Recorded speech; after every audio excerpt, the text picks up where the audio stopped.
Raffi Ahmad temui Habib Rizik, ada apa? Ini judul yang diangkat oleh suara.com. Raffi Ahmad menemui Muhammad Rizik Syihab alias Habib Rizik.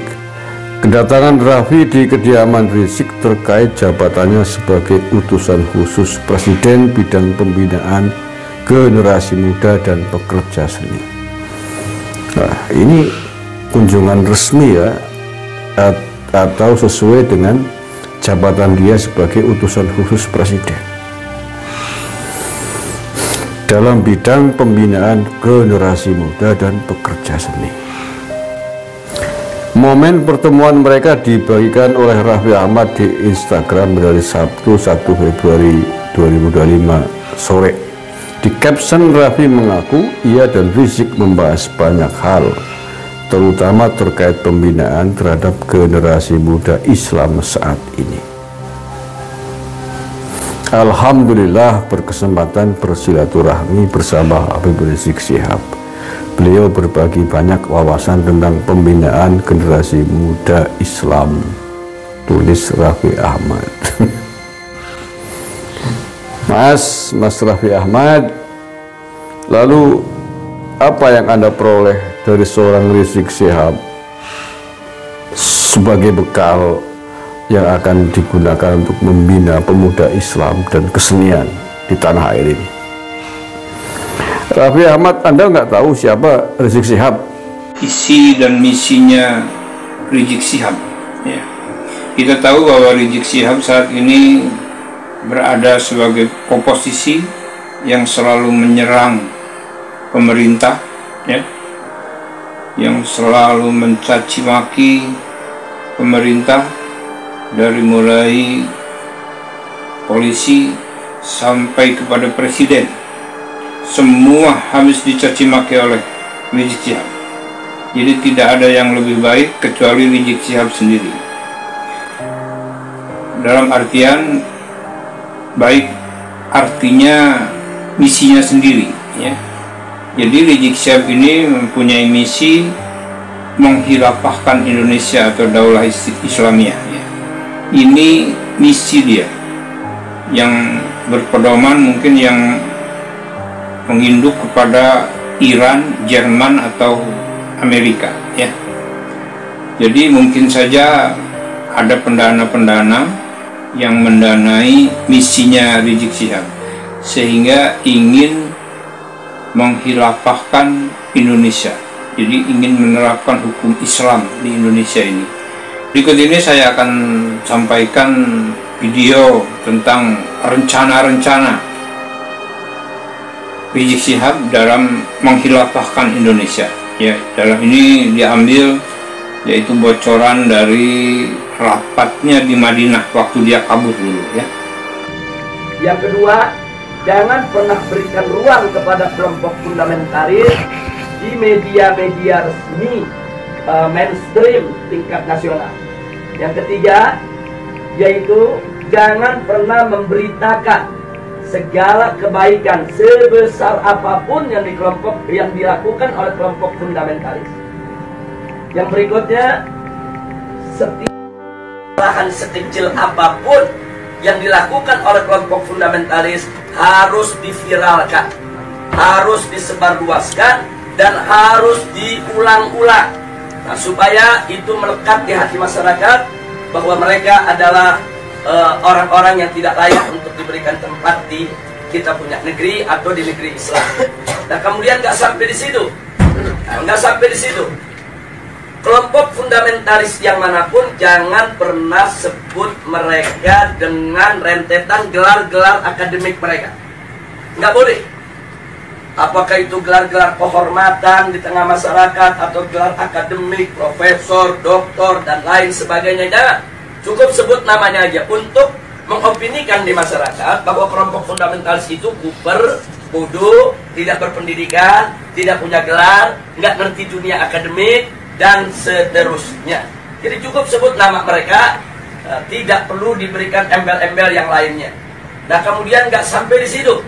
Jadi masih banyak lagi yang mereka lakukan apa yang kita alami saat ini di kita punya negeri. Nah, bagaimana para habaib, para ulama kita, bagaimana tokoh-tokoh kita di Majelis Ulama Indonesia, yaitu mereka kerdilkan, mereka kecilkan, mereka lecehkan, mereka hina-hina, bahkan mereka mencoba mencari kesalahan-kesalahan, bahkan kalau nggak ada kesalahan, kan buatlah fitnah-fitnah yang bisa diterima oleh masyarakat tentang mereka. Dan ini akan mereka lakukan terus. Jadi artinya bagaimana cara menghabisi kelompok fundamentalis? Satu, kerdilkan mereka. Dua, jauhkan mereka dari masyarakat. Kemudian ketiga, yaitu bidik daripada para tokohnya. Kalau bisa dirangkul, dirangkul. Kalau nggak bisa dirangkul, dipukul. Bisa dipeluk, dipeluk. Nggak bisa dipeluk, digebuk. Nah, jadi ini yang mereka lakukan.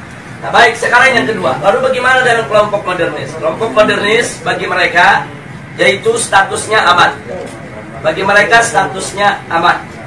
Nah, aman, statusnya aman, sehingga perlu diberikan ruang. Diberikan ruang publik, diberikan ruang media, diberikan ruang dalam sistem pemerintahan, perlu didengar suaranya. Dan kalau ada dari mereka yaitu punya kesalahan, tutup itu kesalahan, jangan diviralkan. Kalau mereka melakukan kebaikan, sekecil apapun kebaikan, maka itu harus diviralkan dan harus disebarluaskan. Dan penyebutan nama mereka harus lengkap dengan segala macam rentetan gelarnya, gelar kehormatannya, dan seterusnya, dan seterusnya. Jadi posisi mereka dianggap aman. Nah kemudian yang ketiga, kelompok liberalis. Kelompok ini mereka berikan status sangat aman. Nah kenapa diberikan status sangat aman? Karena kelompok ini bukan hanya sekedar dianggap kawan, tapi sudah dianggap sebagai antek. Beda kawan dengan antek. Kalau modernis itu masih kawan barat, tapi kalau sudah liberalis itu antek barat. Nah, jadi mereka sudah tidak ada nilai kritis sama sekali. Nah, tapi justru kelompok ini yang mereka besarkan. Kelompok ini harus dibesarkan di seluruh negeri-negeri Islam. Jadi bagaimana caranya kelompok ini bisa berkembang? Berikan ruang, berikan finansial, berikan tempat, berikan kesempatan di media, di TV, di radio, di surat kabar, dan lain sebagainya. Kemudian pendapat-pendapat mereka viralkan, seolah-olah itu merupakan pendapat daripada masyarakat Islam internasional, dan seterusnya. Dan libatkan mereka, undang mereka, kalau ada konferensi-konferensi internasional di mana saja, untuk lebih memantapkan posisi mereka di tengah masyarakat. Dan kalau mereka punya kejelekan, sejelek apapun, sebesar apapun, yaitu supaya disembunyikan. Jadi jangan kaget kalau tokoh-tokoh liberal di Indonesia ada di antara mereka yang menghamili sekretarisnya, yang memperkosa pegawainya, tidak pernah muncul di media. Jadi semua harus ditutup, tidak boleh. Tapi kalau mereka melakukan kebaikan sekecil apapun, maka kebaikan itu harus terus, yaitu dieksplorasi, untuk kemudian diviralkan, disebarluaskan ke mana-mana. Nah ini maka itu disebut ini kelompok status sangat aman. Yang terakhir, yang tradisionalis, kelompok ini masih diberikan status waspada. Loh kenapa dikatakan waspada? Sebab kelompok ini walaupun mereka bukan fundamentalis, tapi memiliki 3 ciri yang sama dengan fundamentalis. Sehingga kelompok ini harus diwaspadai. Kalau kelompok ini tidak dijaga, maka nanti kelompok ini setiap saat bisa berubah menjadi fundamentalis.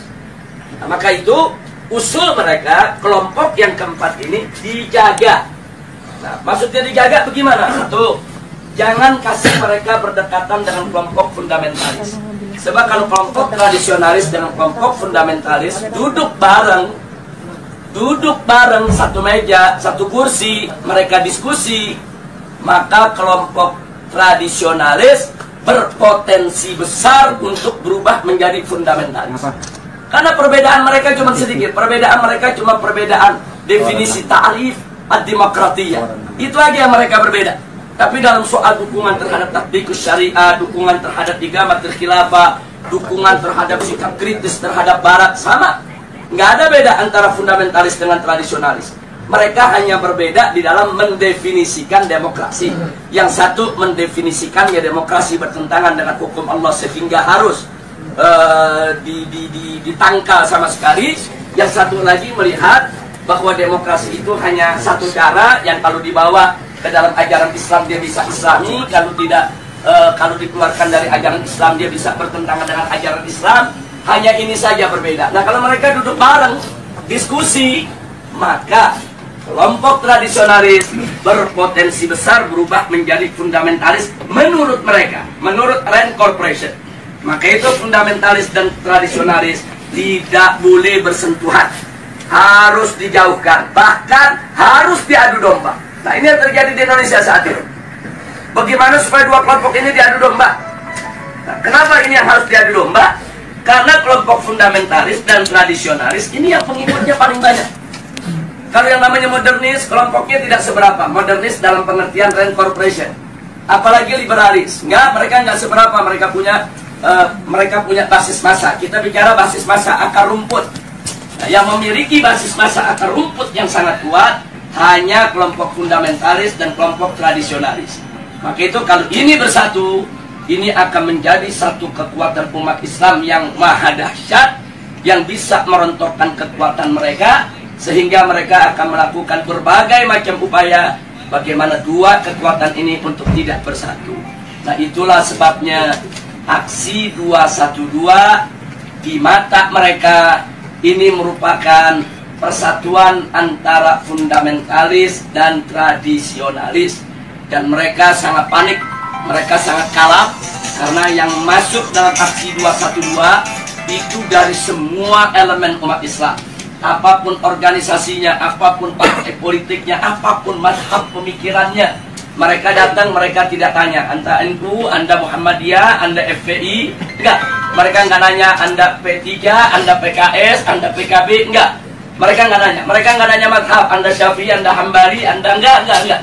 Mereka nggak nanya Anda ini termasuk yang Aswaja, yang Wahabi, atau yang Salafi dan lain. Enggak ada. Mereka hanya tahu Anda Muslim, saya Muslim, kita datang untuk bela Islam. Justru ini yang menakutkan musuh. Nah, karena ini membuat mereka panik dan mereka kalah. Akhirnya semua tokoh-tokoh yang terlibat dalam aksi 212 mereka kriminalisasi. Sebagian ada yang dimakarisasi, sebagian ada yang diterorisasi, sebagian ada yang dikriminalisasi, yang diterorisasi. Umpamanya Ustadz Bakhtiar Nasir, dikait-kaitkan gerakannya dengan ISIS, dengan sumbangan untuk teroris dan lain sebagainya. Ini namanya terorisasi. Nah, sedangkan makarisasi seperti Kiai Khattab, Muhammad Al-Khattab yang saat ini ditahan dan dipenjara. Nah, ini dikait-kaitkan dengan inilah gembong yang membuat makar, inilah yang ingin menggulingkan pemerintah dan lain sebagainya. Ini namanya makarisasi. Nah, sedangkan kriminalisasi, aneka ragam tindak yang dianggap pidana itu dinisbahkan kepada para aktivis kita. Nah, jadi sekali lagi bahwa rangka-rangka kriminalisasi, kemudian makarisasi, terorisasi, ini merupakan jalan yang mereka ambil saat ini untuk membuyarkan kesatuan daripada umat Islam. Maka itu saya minta kepada segenap umat Islam, khususnya kepada tolabah yang ada di Madinah ini, khususnya secara istimewa adalah antum semua, baik mukimin maupun pekerja dan lain sebagainya. Yuk kita rapatkan barisan, dan yuk mari sama-sama kita aktif di dalam perang opini. Nah, jadi jangan pernah kita lalai. Jadi jangan lupa, ini handphone yang Anda pegang ini di zaman sekarang bisa menjadi senjata yang luar biasa. 3-4 tahun yang lalu itu manakala gerakan kita digembosi oleh televisi mainstream yang ada di Indonesia, kita nggak berkutik. Digembosi koran, digembosi majalah, digembosi televisi, kita tidak berkutik. Kenapa? Karena saat itu media televisi adalah media yang paling kuat, adidaya, paling berkuasa untuk membentuk opini. Nah, sementara yang memiliki televisi itu hanya konglomerat. Nah, mereka yang punya uang banyak, karena operasional untuk sebuah televisi itu bisa ratusan miliar. Nah, jadi kita nggak berkutik. Jadi semua opini di kita punya negeri itu dibentuk oleh para konglomerat yang pemilik daripada televisi tersebut.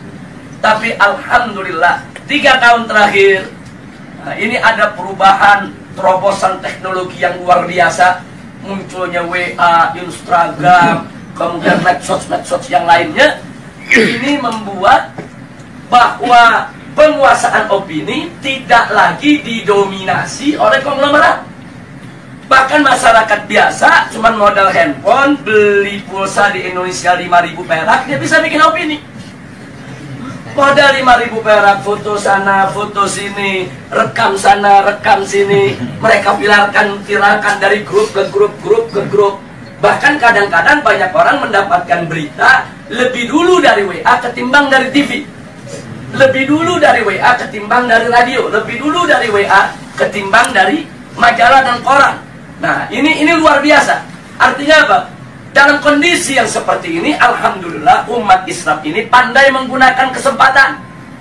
Jadi kita lihat secara tidak direncanakan, tidak ada rapatnya, tidak ada musyawarahnya, tidak ada pendaftarannya, tahu-tahu muncul Laskar Cyber Muslim. Netizennya nggak main-main itu, yang mendukung itu. Itu kalau ada satu akun menyerang Islam, itu bisa ada jutaan akun menyerang balik kepada bersangkutan. Jadi artinya ini kan nggak ada kan kantor Laskar Cyber Muslim, nggak ada. Siapa pemimpinannya, ketua umum Laskar Cyber Muslim, nggak ada. Ini muncul begitu aja di dunia media.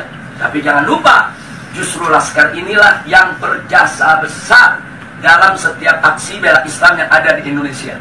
Jadi mereka yang memviralkan berita, mereka yang buat pertahanan opini, mereka yang bentuk opini.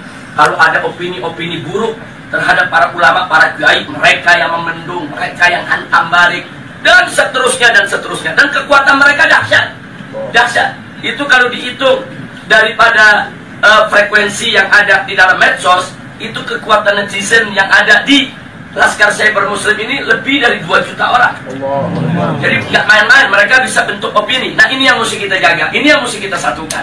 Nah, makanya di negeri kita, Indonesia, sekarang begitu mereka kalang kabut melihat serangan medsos, mulailah ada undang-undang untuk membatasi medsos, bikin aturan-aturan supaya medsos nggak sembarangan. Iya, karena mereka kalah. Kalau mereka menang, mereka nggak bikin aturan. Sama dengan kemarin di Jakarta, pada saat ada pilkada, begitu mereka kalah spanduk, KPU bikin aturan di putaran kedua tidak boleh ada spanduk karena udah kalah spanduk. Loh, kenapa bisa kalah? Karena di masyarakat Jakarta secara sendiri-sendiri, bukan dibayar oleh calon gubernur, mereka bikin spanduk di mana-mana. Jadi spanduk calon yang seberang sana kalah banyak, akhirnya bikin aturan nggak boleh ada spanduk. Nah, jadi seperti itulah cara mereka. Pokoknya mana yang kira-kira merugikan mereka, mereka bikin aturan nggak ada. Jadi mereka berani berbuat curang secara terang-terangan. Jadi kalau pilpres sebelumnya ada serangan fajar, kemarin ini saya sebut bukan serangan fajar, tapi serangan barbar. Loh, kenapa saya sebut serangan barbar? Mereka nggak tanggung-tanggung nyerangnya pagi, siang, sore, malam, terang-terangan. Di Jakarta ada hujan sembako, banjir duit, luar biasa. Nah, jadi memang itu peristiwa luar biasa, tapi alhamdulillah Rabbuna yansurul muslimin. Amin. Wahidul muslimin fi Indonesia, walhamdulillah ala barakatillah subhanahu wa ta'ala. Allah masih memberikan kemenangan kepada kita sampai saat ini. Sebelum saya akhiri, mungkin nanti ada yang ingin menambahkan atau ada ingin bertanya atau minta penjelasan. Maka di sini yang ingin saya ingatkan adalah bahwa persatuan ini penting. Allah Subhanahu wa ta'ala qala wa'tasimu bihablillahi jami'a wa la tafarraqu. Jadi al-i'tisam bihablillah ini luar biasa. Ini daruri. Jadi kita harus bersatu dalam iman, bersatu dalam Islam, bersatu dalam ihsan, bersatu di dalam penegakan hukum Allah Subhanahu wa ta'ala. Wala tafarraqu, dan jangan sekali-kali kamu bercerai. Jangan lupa bahwa persatuan itu bukan hanya sekedar sumber kekuatan, tapi persatuan itu juga merupakan sumber pertolongan Allah. Di mana kita tahu An-Nabi alaihi salatu wassalam alaikum bil jamaah fa inna yadallahi ma'al jamaah. Jadi wajib atas kamu sekalian, yaitu berjamaah, bersatu, bersaudara, yaitu berjuang bersama. Nah, kenapa? Karena memang pertolongan Allah itu ada pada kebersamaan. Jadi pada saat kita bersama, kita bersatu, nggak usah khawatir, segala kesulitan akan menjadi mudah. Kenapa? Karena di situ ada keberkahan, di situ ada pertolongan Allah Subhanahu wa Ta'ala. Dan kalau Allah sudah menolong, tidak ada satu kekuatan pun yang bisa menghalanginya. Nah, saya berbagi pengalaman sedikit sebelum saya akhiri. Pada aksi bela Islam yang pertama, kita tidak ada gangguan. Tidak ada gangguan dari aparat, tidak ada gangguan dari pemerintah, karena itu merupakan aksi bela Islam pertama yang mereka nggak sangka jumlah yang akan datang. Jadi begitu itu digelar dengan mudah, tanpa halangan, tanpa gangguan, yang hadir antara 300 sampai 400-an ribu, mendatangi Reskrim Mabes Polri, tapi justru setelah itu pemerintah jadi waspada. Begitu kita umumkan aksi bela Islam 2, mulailah gangguan-gangguan datang. Jadi mereka hadang, mereka halangi, mereka gembosi menjelang daripada aksi 4.11. Tapi ternyata penggembosan itu gagal. Jadi walaupun mereka gembosi, tapi pada akhirnya aksi 4.11 itu dihadiri tidak kurang hampir 4 juta orang, 3,5 juta ya.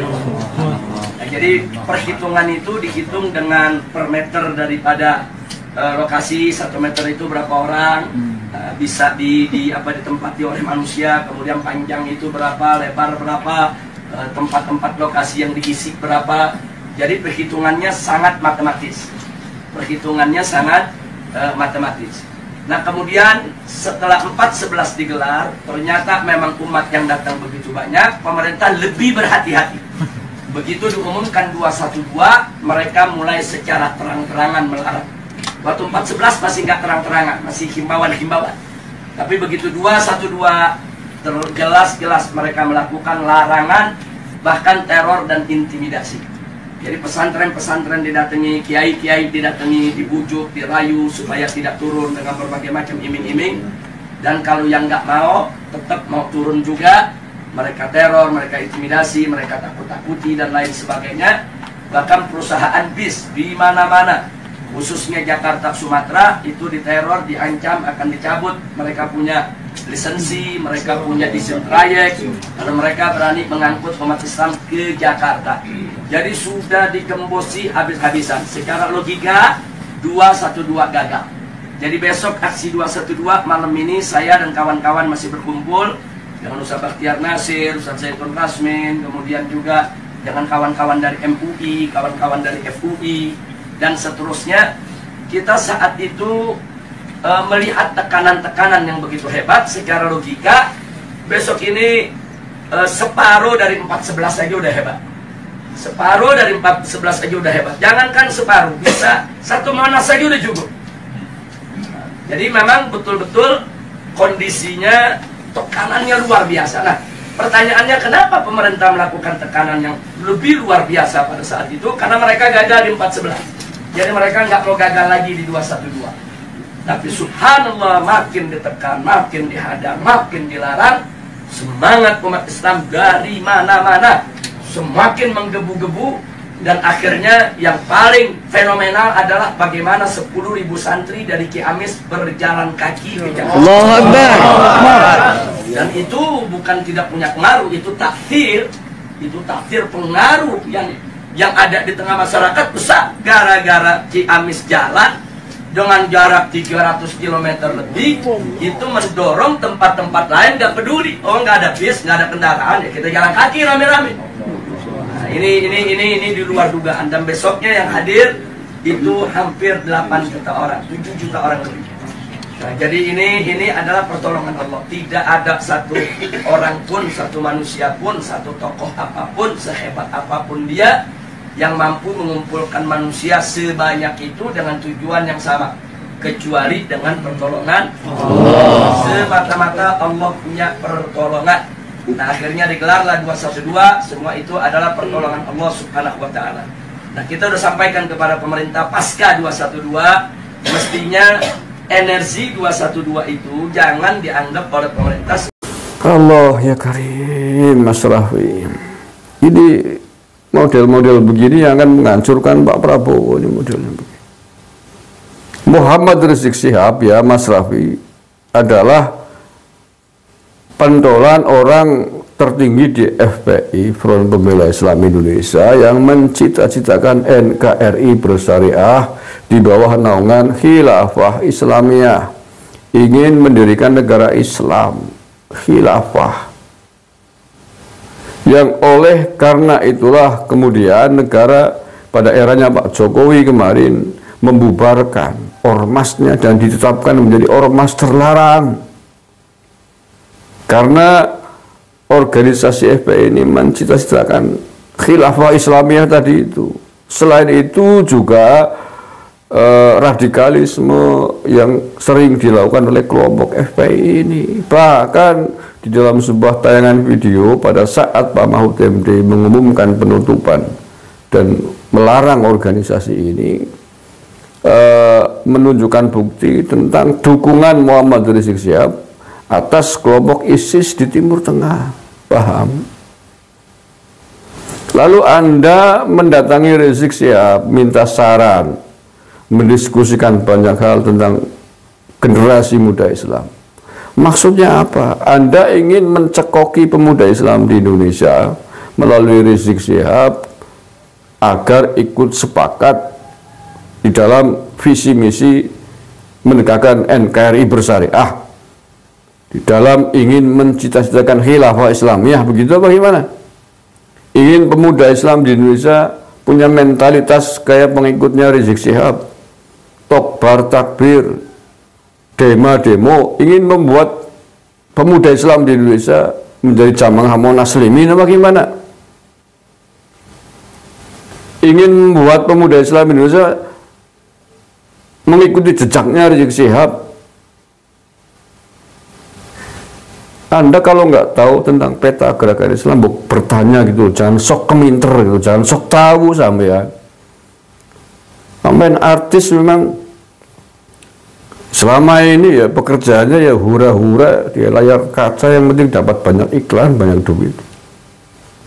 Sama alumni itu, mestinya dengan Anda diberi kepercayaan oleh Pak Prabowo, kemudian berubah diri, mau belajar, apalagi dengan jabatan Anda sebagai staf sus, utusan khusus tentang pembinaan generasi muda dan seni. Sudah di situ saja lah,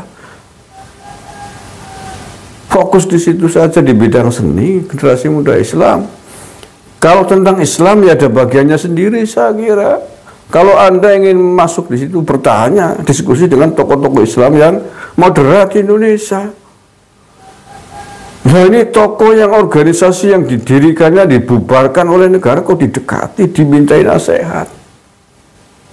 Lalu Anda ingin menggiring pemuda Islam Indonesia mengikuti sepak terjang petamburan, ya bubar negara ini. Mau ingin jadi radikal semua generasi muda Islam Indonesia, bagaimana? Jangan ngawur lah melangkah. Pagi-pagi bikin emosi sampean. Ada banyak segudang, banyak tokoh muslim di Indonesia. Kalau memang ini masuk pada bagian sub jobnya utusan presiden bidang generasi muda. Kalau menurut saya nggak masuk sebenarnya. Pembinaan generasi muda dalam hal Islam yang masuknya dalam job deskripsi kementerian atau lembaga yang membidangi agama. Kalau job Raffi Ahmad, pembinaan generasi muda dan seni, saya kira fokusnya adalah generasi muda secara umum dikaitkan dengan bagaimana tentang peradaban, peningkatan prestasi berkesenian agar pemuda-pemuda Indonesia punya prestasi di bidang seni.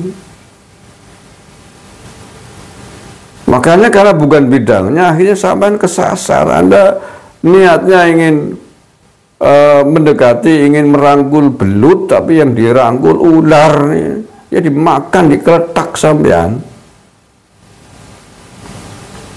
Ya kenapa negara membubarkan ormas yang didirikan oleh Rizik Syihab? Karena berbahaya, ormas itu visi-misinya berbahaya, ingin menegakkan NKRI bersyariah di bawah naungan khilafah Islamiyah. Apa itu artinya? Artinya bahwa Rizik Syihab ingin mengkoreksi prinsip-prinsip kita di dalam bernegara.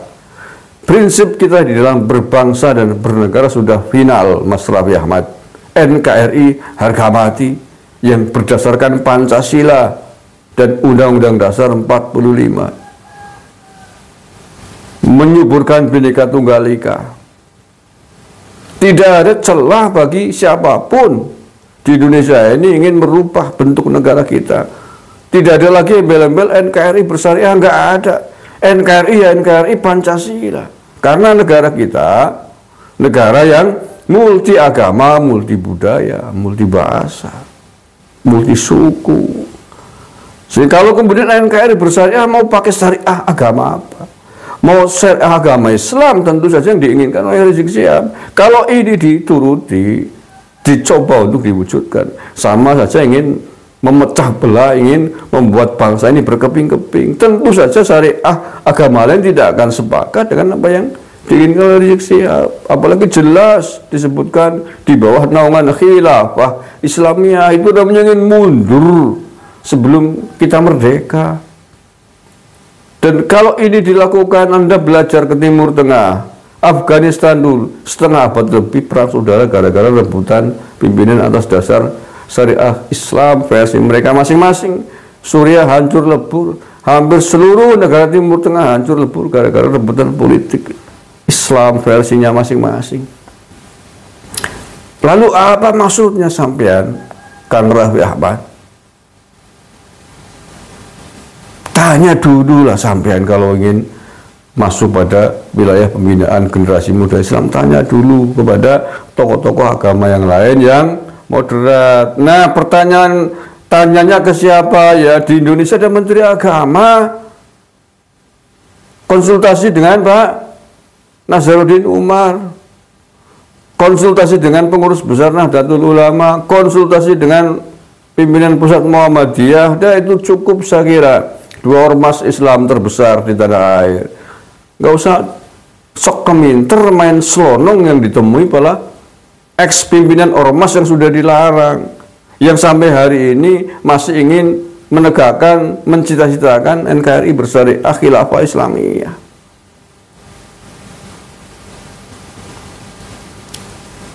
Allah ikhlas. Ini makanya kalau orang bukan bidangnya tapi sok keminter masuk di wilayah yang bukan bidangnya, akhirnya salah kedaden, salah wong banyu, salah kaprah.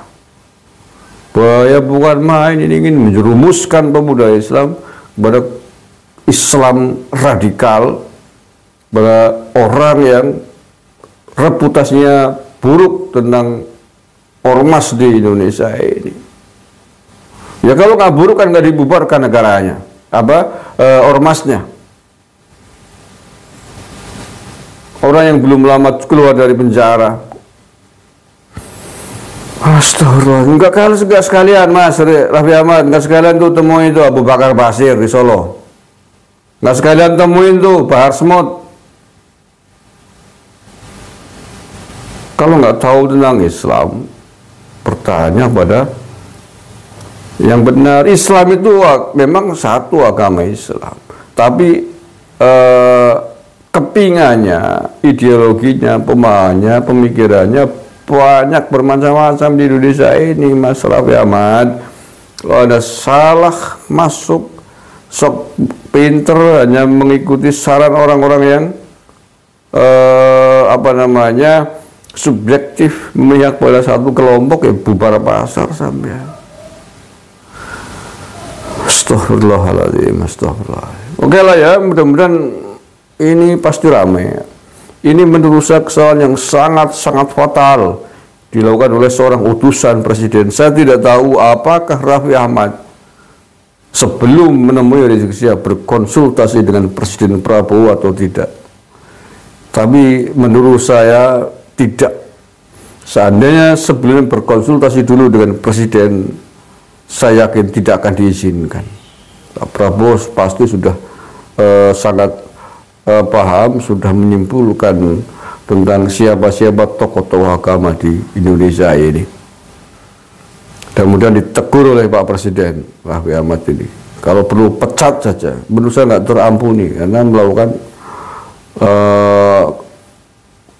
perbuatan yang sangat-sangat gegabah yang sangat membahayakan bagi masa depan generasi muda Islam ini dikaitkan dengan Muhammad Rizik Syihab. Terima kasih. Assalamualaikum warahmatullahi wabarakatuh.